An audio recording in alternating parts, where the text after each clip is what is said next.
4 days after Russia invaded Ukraine on February 28, 2022, Ukrainian President Volodymyr Zelensky demanded that his nation be admitted to the European Union right away.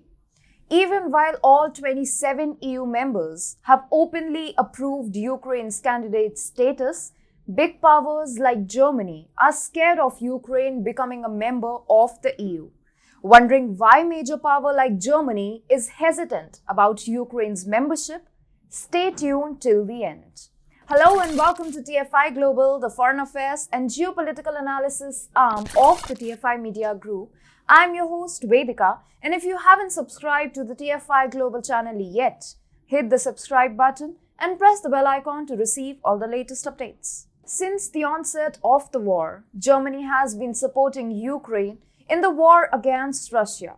It has provided financial and military aid to Ukraine. Germany was one of the first countries to impose an embargo on Russia, including restrictions on imports of gas.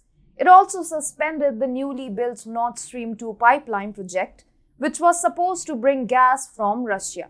Ukraine was also granted candidate status for membership in the European Union with Germany's explicit approval.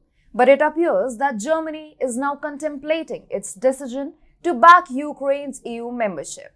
Despite the outward support of Kyiv's membership, Olaf has raised few qualms if Ukraine is given accession to the bloc. He fears that if Ukraine becomes a part of the EU, it would tilt the power balance away from the power engines of EU, that is Germany and France, to Ukraine and other Central and Eastern European nations. Let us explain this power equation to you clearly. Presently, under the bloc's current voting system, the number of countries voting and their population is taken into account. So, as per these norms, Germany and France have the major voting power.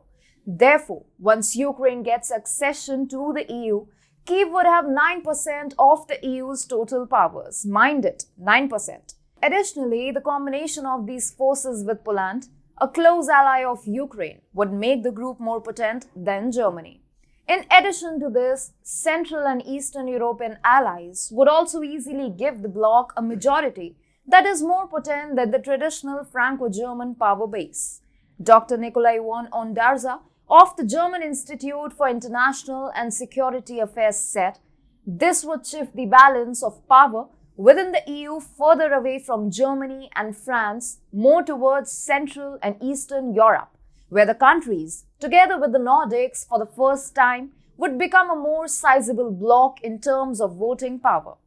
Though Germany has put forward the idea to reconfigure the voting system of the EU so as to ensure that countries like Ukraine and its allies cannot form the new power bloc in order to secure extra funding from their rich Western allies. Germany and France wants the national vetoes to be scrapped in order to stop smaller EU members from thwarting their ambitions. However, it's not just that major powers like Germany is raising concern over Ukraine's accession to EU.